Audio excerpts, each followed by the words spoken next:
fat activism is really nothing more than a weird shield of arbitrary excuses.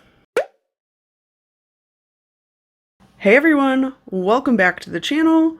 My name is Sam. If you are a returning viewer, welcome back. I am glad to have you guys here again with me this week.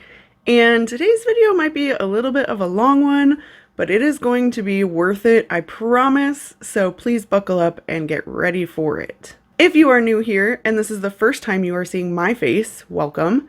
I make weekly videos dissecting internet nonsense, so if you're into that type of thing or you like today's video, I hope that you'll consider liking and subscribing. It really helps out the channel and make sure that you never miss another upload from me. So before we jump into today's video, I just wanted to take a second to acknowledge Lydia from the Body Honesty Project. It was really so great to work with her and to have her here on the channel last week, and I was also on her channel. So if you haven't seen those videos, please check them out, but don't do it before you finish this video. Do this one first. Otherwise the algorithm will be mad at me and then I'll be mad at you. But not really, I could never be mad at you guys. Anyway, it was really fun to have her on the channel, and we spent some time talking about how fat activists define meal, specifically when they're saying, I only eat one meal a day and I'm still fat. So if you haven't seen those, please do check them out once you're done here. And speaking of fat activists, it also came to my attention that at this point in time, a fat activist that we know well from TikTok has decided to create a YouTube channel. That's right, Jordan Underwood from TikTok, who is a well-known fat activist who's been getting into trouble and fighting with people online, has decided to create a YouTube channel to chronicle a series called Lump Legs, where they walk us through treatment for lipo-lymphadema. I have watched every episode that has come out so far, and I have thoughts. So today, we're going to talk about it together. Now, before we get into the deep dive itself, I do want to take just a second to acknowledge that sprinkled in and throughout this series are very vulnerable moments that Jordan shares, where he is talking about experiences being bullied as a child, his first memory of being told he was overweight by a pediatrician, attending Weight Watchers, being bullied, different things that I can empathize with, right? They're very vulnerable moments and they're kind of sprinkled into the series. The point I want to make here is acknowledging that I see that pain and I understand it. And what I'm not going to do with this video is focus specifically on Jordan's weight, the shape or physicality of Jordan's body, but rather his body language, his sort of posturing between fat activism and this health crisis that he's experiencing, and how fat activism has trapped him and exacerbated his issue that he is now chronicling on this YouTube series.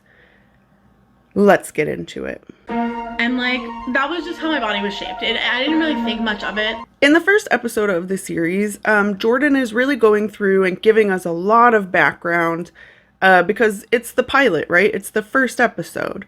So this is where we hear him sharing his first memory of being told he was fat as a child by the pediatrician, attending Weight Watchers with his mom, and how he was bullied for his weight and continued to diet through his teen years. Then he shares this with us. And I was saved by body positivity, fat liberation. When I was in high school, it was the body positive Tumblr. Now I find myself in a community of fat liberationists and activists who I genuinely would not be here without. I would not be here. I would not be here with a diagnosis without them.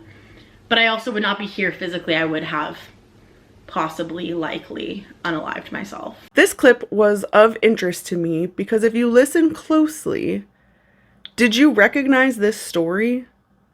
A story of someone who was struggling with diet after diet, yo-yo dieting, weight gain, being stuck in that cycle, and then being reached out to by someone special or fat activists online before they moved into this sphere of the internet.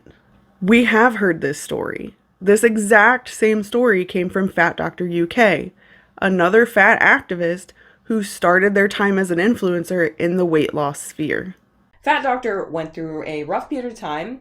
They were depressed and they wanted to give up on dieting. And in exactly that vulnerable moment, someone reached out. It was in that moment that people in the fat liberation community reached out to me and supported me. They told me about people like Reagan Chastain. I'd say, oh, these weight gain memes, they're fatphobic in the extreme. What the hell were you thinking? Virgie Tovar. A cake-related fatphobic incident, or CRFI, is that moment when it's time to eat delicious cake and it's interrupted by a moralizing impulse. I learned all about the health at every size movement and went on a 10-week intuitive eating course. I don't know about you, but I was immediately curious who this special person could have been, right? And we'll never know, of course, because this would have happened in like 2011, 2012-ish. It's been a long while. He does make it clear that this happened online and that he lived in Tumblr's sort of universe for body positivity for a long time, and that he continues to live in these fat activism spheres online, connecting with those people. But what I found most interesting in this little blurb of the video is actually Jordan thanking these people for helping him to get a diagnosis. Just keep that in the back of your brain as we continue, because it will be important to the overall story as we go through this series. Later in this first episode, he says this.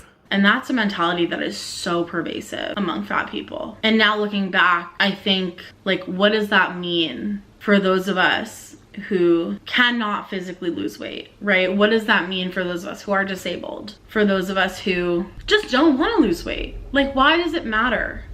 Why does it matter? Now, to add some context to this clip that you've just seen, Jordan has spent some time in this episode so far also telling us how he would actively try to prove that he was better than other fat people. He mentioned specifically signing up for dance classes that were above his skill level to prove that he was better, disproving stereotypes, and just all around trying to prove that he was better than both thin and fat people, right? He was active, he was actively beating those stereotypes. And then, of course, you see him in this clip saying that that sort of mentality is very pervasive among fat people. And what does that mean for people who can't lose weight or who just don't want to lose weight? And that's the part that I want to focus in on from that clip. Now, to start, I honestly really hate when they lean into the like, all bodies can't be healthy because they're disabled sort of argument, because I don't think it's fair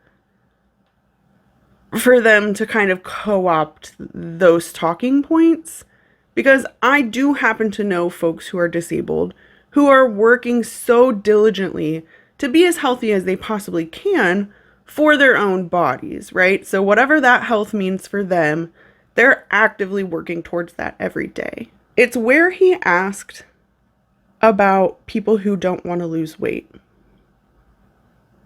and why that's an issue for people. And I'll be real, I don't care if someone wants to lose weight or not. I don't care if there are fat people in the world who don't want to lose weight. I don't care.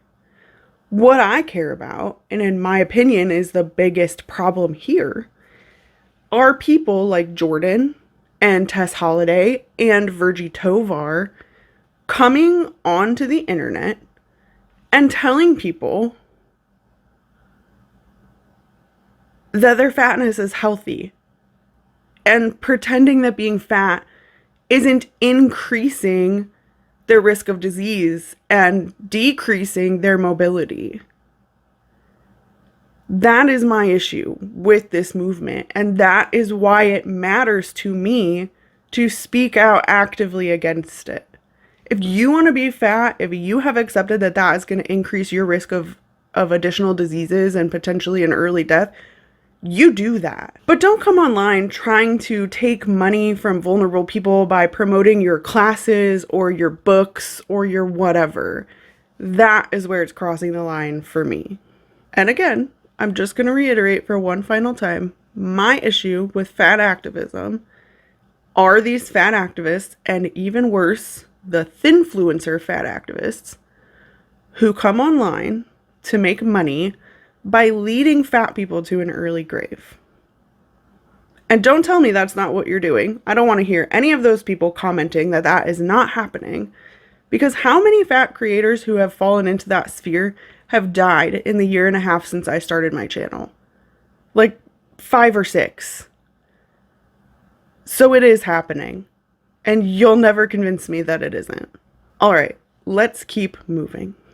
So I was exercising more than I would say like your average person. So right off the bat, episode 0 is very interesting because there's immediately a misunderstanding of the medical system in the USA that is very pervasive among fat people, right? This is not the first time we're seeing a fat creator post this misunderstanding.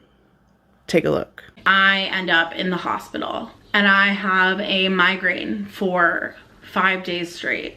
I go to the ER 5 times and they turn me away. Not once, not twice, not 3 times, but 4 times I'm turned away from the ER. They give me a little IV drip and send me on my way, and they said, it's probably just the barometric pressure, so you're gonna be fine. And I'm like, I'm not fine. At this point, I am really, really struggling. So I go back to the ER for a 5th time, and I'm in the stretcher, and I'm like, I'm not leaving until you fix me.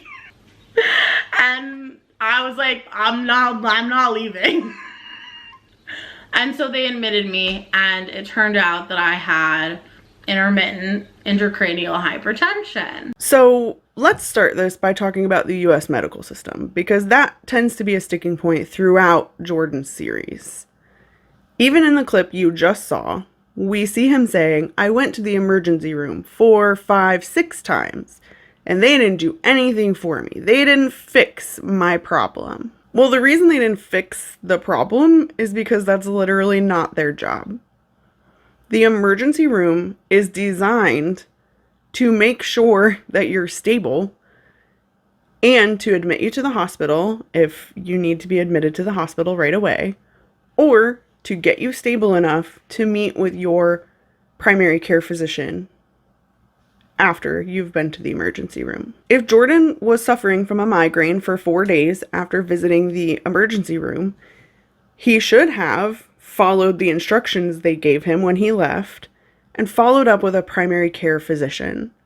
And the reason that that is what they suggest to you is because at this point in your life, your primary care physician and you have a relationship.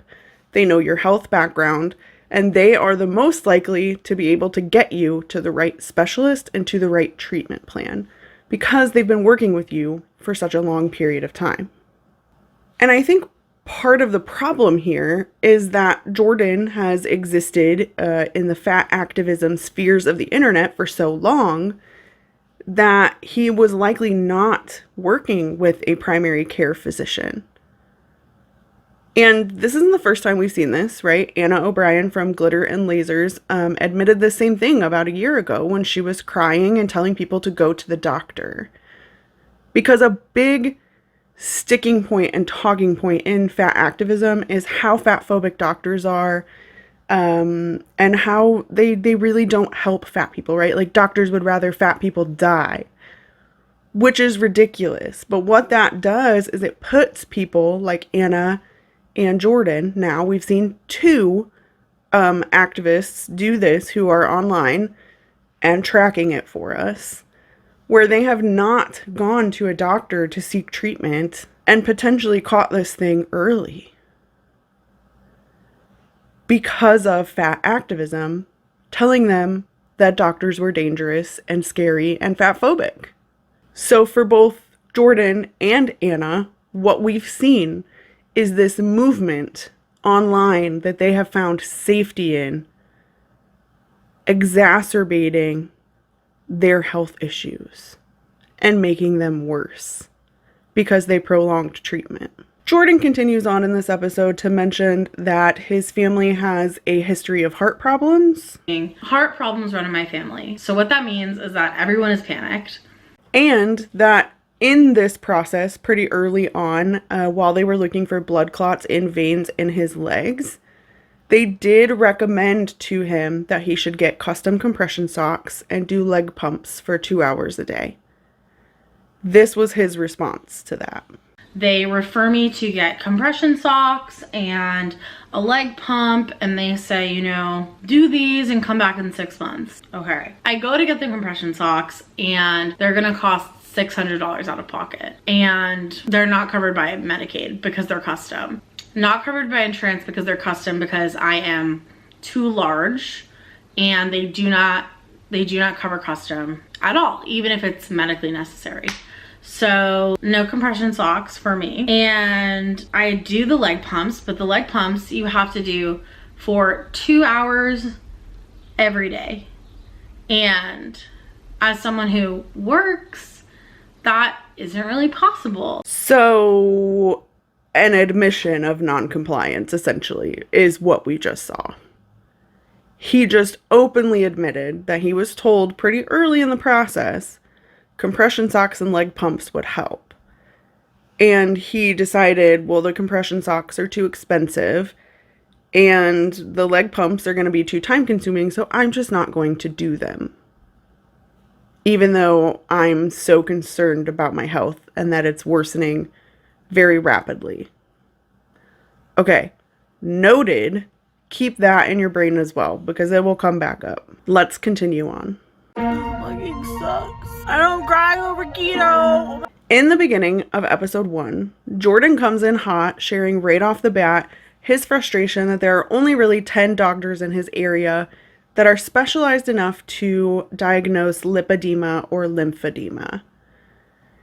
He also shares in this moment that he has been frustrated with the many regular doctors he's seen because they're not responding or answering questions when he brings up lipedema and lymphedema, because he's done research and this is what he thinks he has. There's only a handful of doctors in the city who can even diagnose lipedema. It's something that I've brought up to almost every practitioner I've seen this year, starting with my first appointment, my first ER visit. I said, do you think this could be because of lipedema?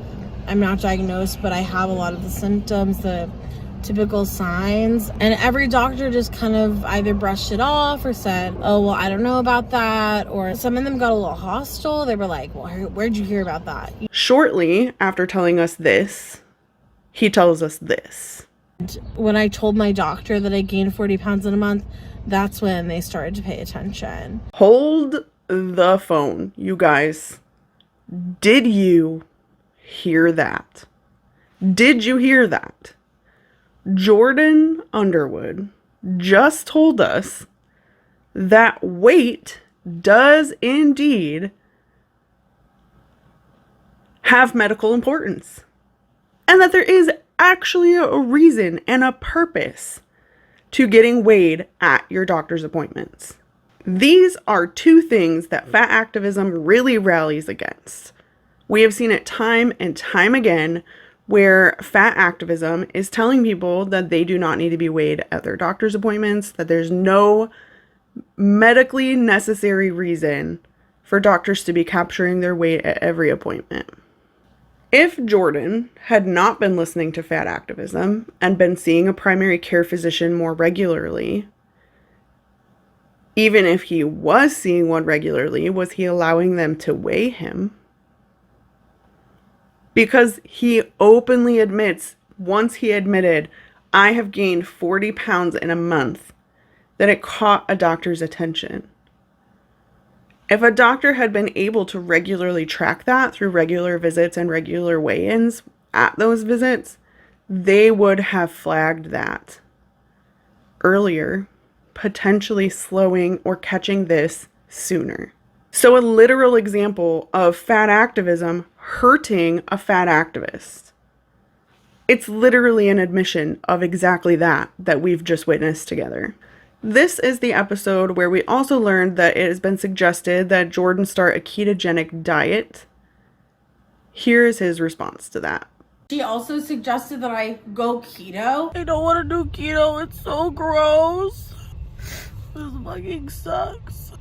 I'm being blamed for my body when the answer is a diet program that is used by people who just want to lose weight, you know? Because that's ultimately not my goal. And so I also feel like trapped that I'm now being like lumped in with a group of people who have beliefs that are so antithetical to mine. It's just hard. It's just hard. My plan for next week is to meet with some sort of fat positive dietitian who can help me through that side of things and maybe explain a little bit more to me. There's also a book that Elizabeth recommended I get, so hopefully I'm gonna get that book. I'm gonna do some more digging about why the keto is suggested, but every single person who specializes in lipedema, as far as I've seen, has suggested doing keto.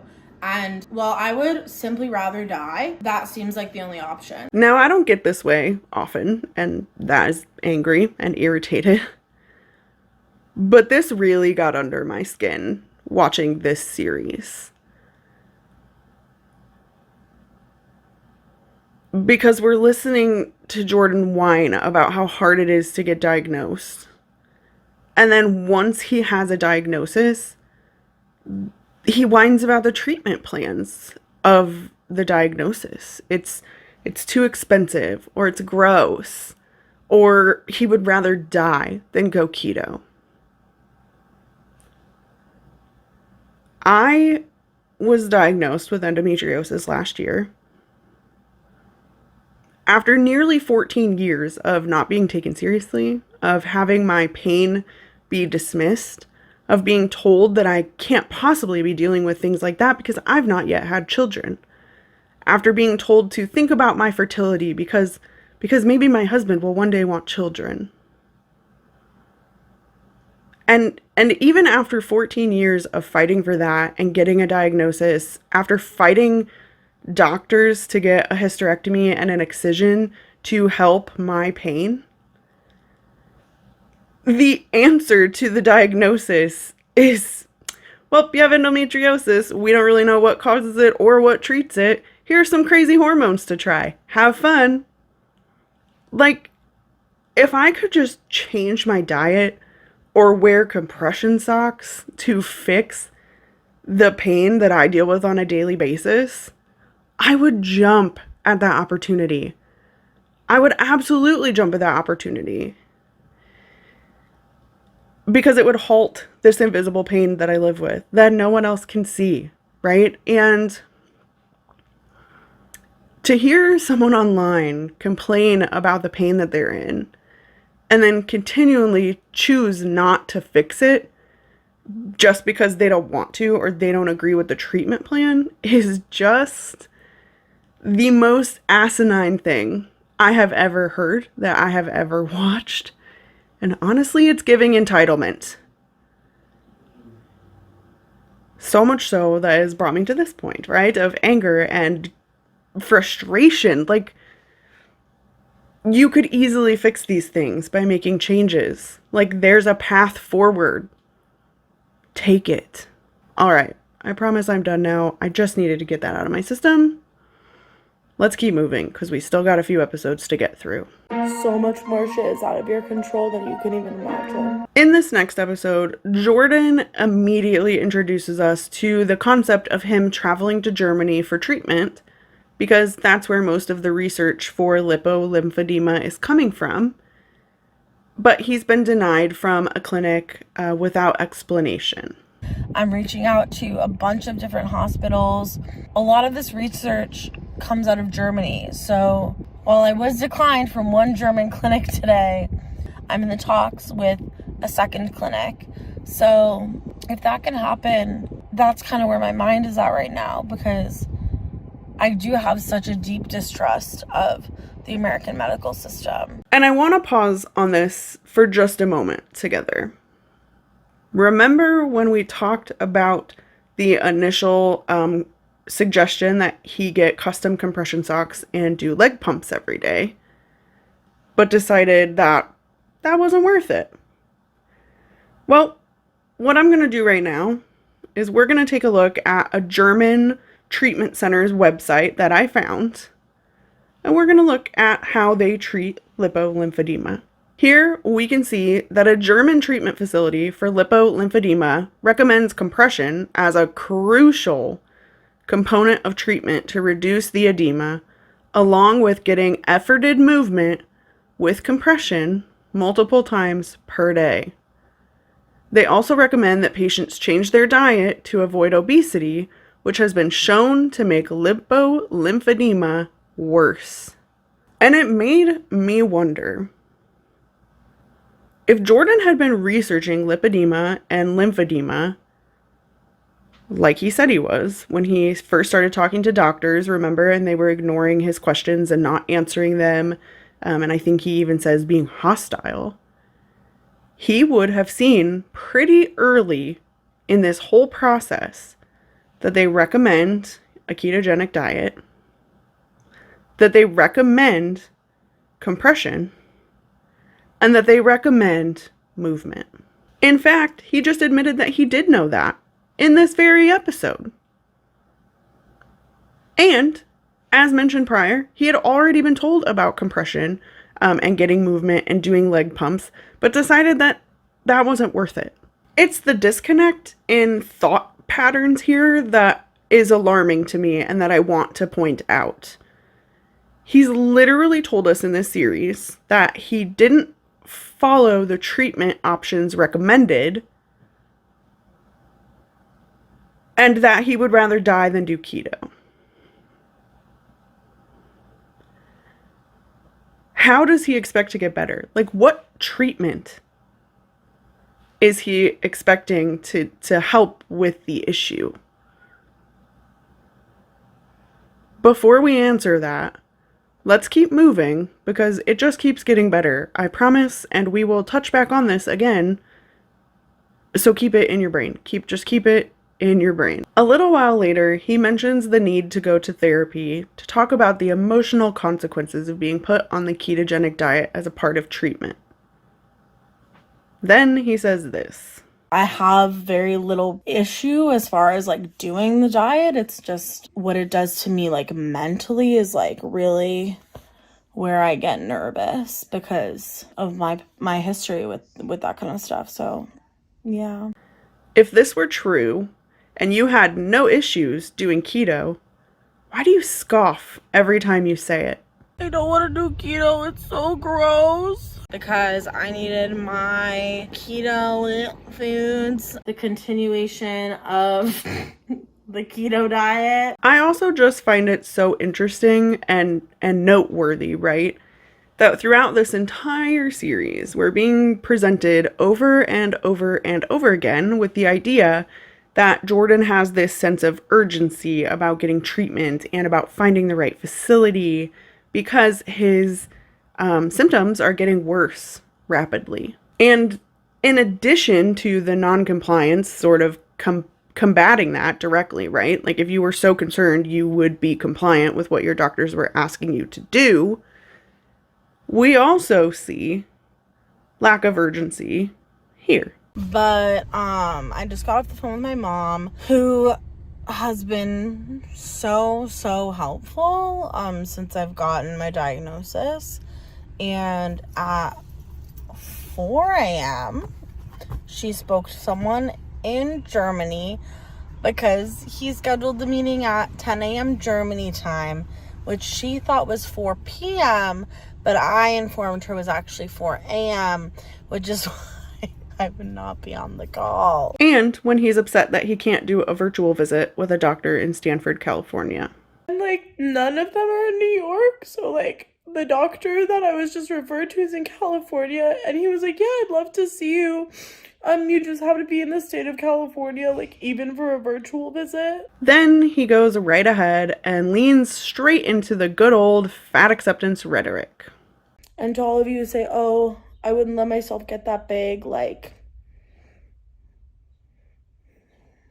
so much more shit is out of your control than you can even imagine.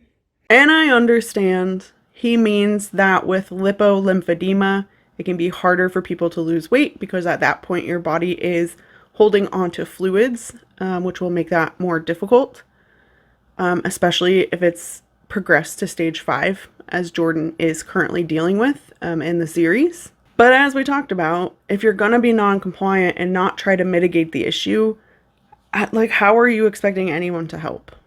And just for funsies, I'm going to throw this clip in here. Like, to gain 40 pounds in a month when you are in a calorie deficit and literally, like, nobody care and nobody care to try and find an answer for you. Like, I don't know. Did you hear it? Did you hear the mask slip? He said it's not possible for me to have gained 40 pounds in a month when I was eating in a calorie deficit.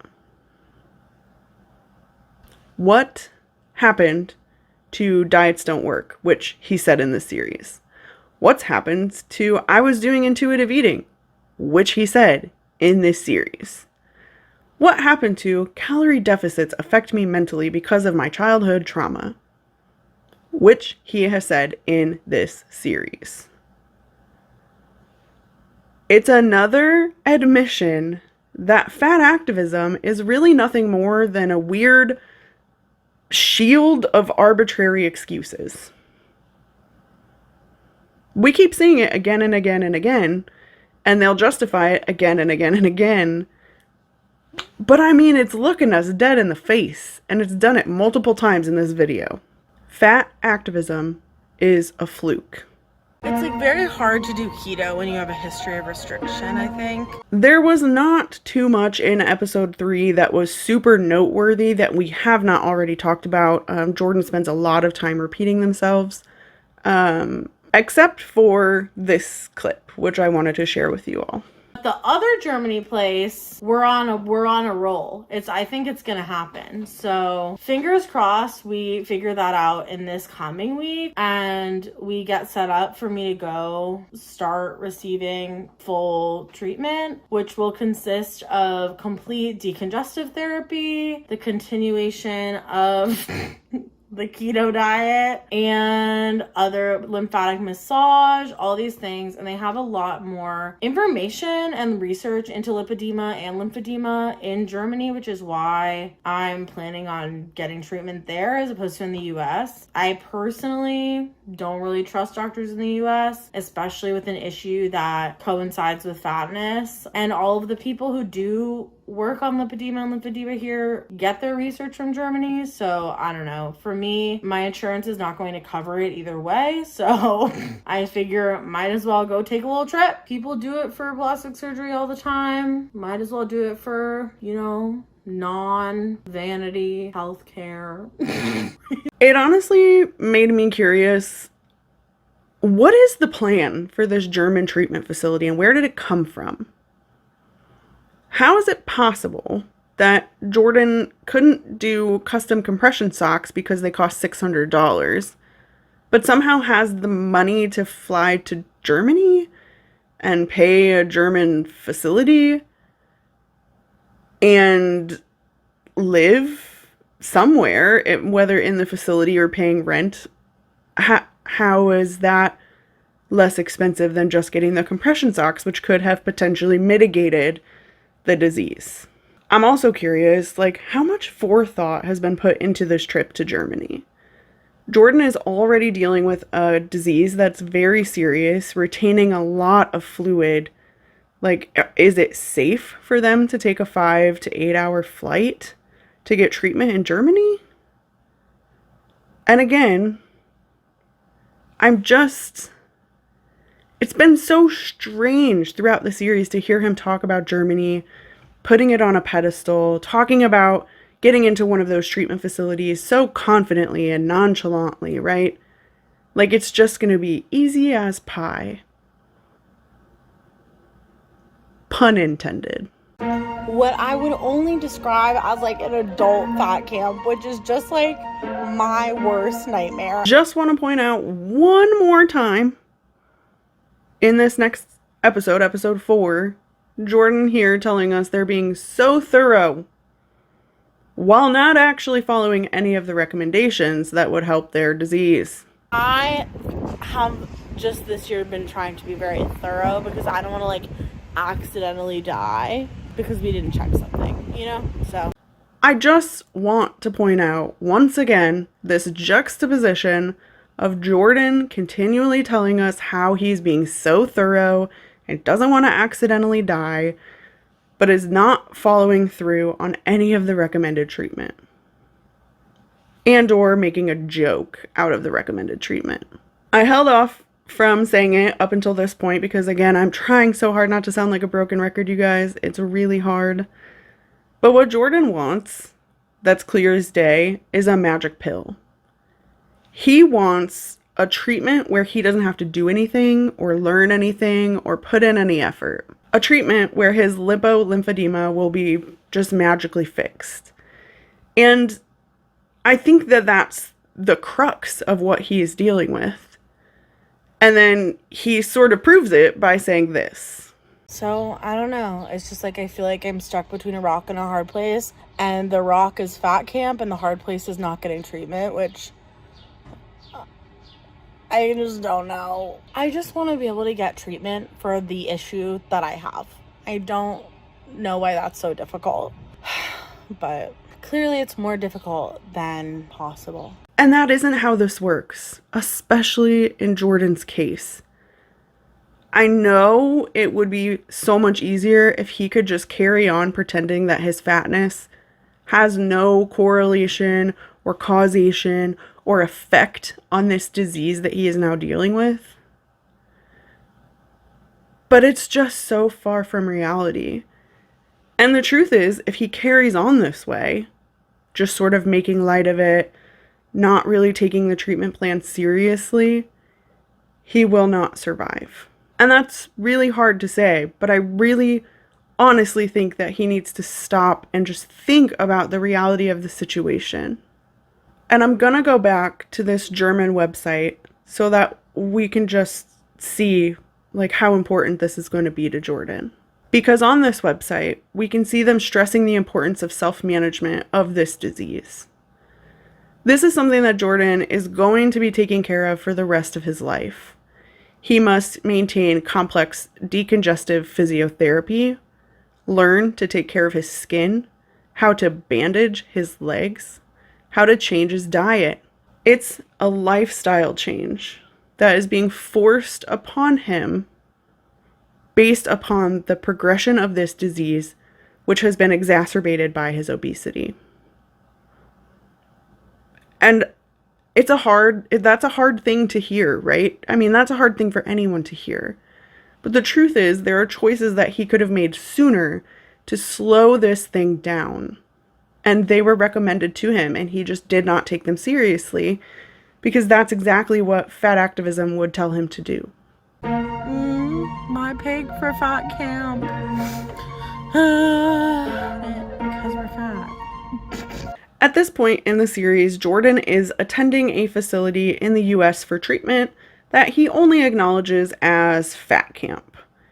And this is the facility that he mentions he did not want to go to because they're also going to do some weight management in addition to treating the lipo-lymphadema. And though he's claimed multiple times that food is not an issue for him, and neither are portion sizes, I wanted to share this clip with you.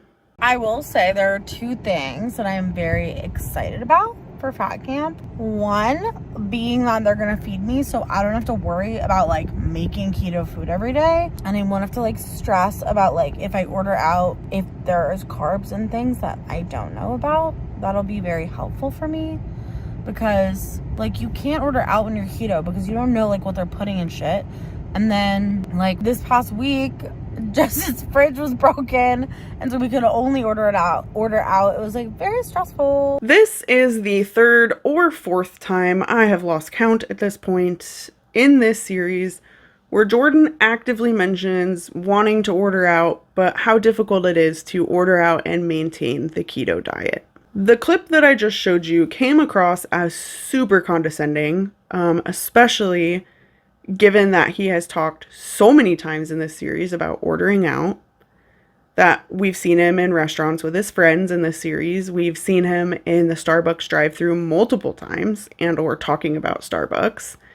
And every single time we see his girlfriend on screen, she's got some sort of sugary snack or drink in her hand.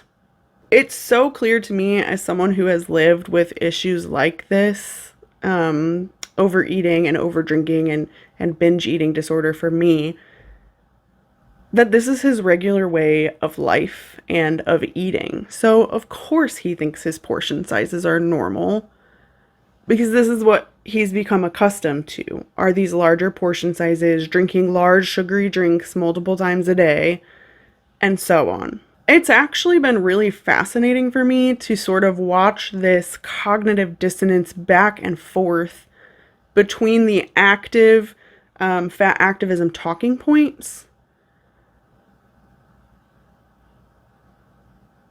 and the reality of Jordan's situation, right? They just keep popping up in different facets of the series, most of which I think I've captured and tried to note here in this video. But my question is, how can fat activists continue to claim that they don't have any of these issues while they record themselves continually proving that they have these issues? Has anyone else noted that? Are any of you curious about that? Or is it just me? Because they keep doing this. They're like, no, I don't have that. I only eat one meal a day. And then they take a video of themselves eating like a whole bunch of junk food all day long. Like, the fuck? Are you confused? Do you not understand that you're actively proving yourself wrong? I don't know. The mental gymnastics. And even though Jordan didn't want to attend this so-called fat camp, I did want to include this because I found it interesting. The facilities are really, really nice. There's an indoor and an outdoor pool. We love to see it. We've only done like the tour, the initial tour, and like I have like my stuff in my room, and then we had dinner. And the people are super nice. Like everyone I've met has been really sweet and, you know, respectful and everything. I mean, it's almost as if these people want to help you. This, to me, was another example of what we just talked about, of fat activism actively hurting people and trapping them and tricking them, because we know that fat activism, fat activists are telling people that everyone hates fat people, that everyone is out to get them, that doctors are looking to eradicate them from the face of the earth. And we know that that's absolutely not the truth. But we're actively witnessing a fat activist going through this treatment where these doctors, nurses, scientists who went into this field to help change people's lives are actively trying to help him. They're actively trying to improve his quality of life and make things better.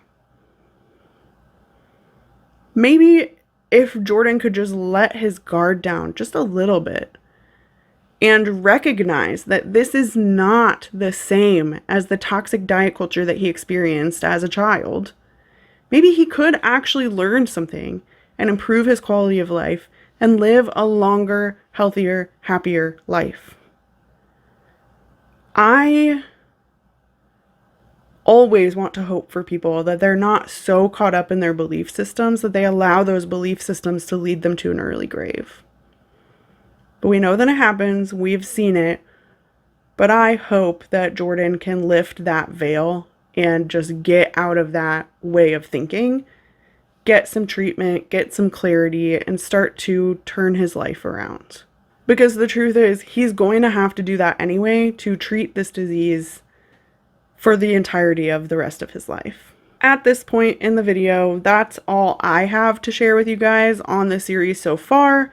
There will likely be sort of a part 2 to this video because I'm sure there will be more coming out of his series. I'm sure it's not over at this point. I've seen he's releasing some TikToks, but I did not think they were important enough to include in this video at the time of filming this.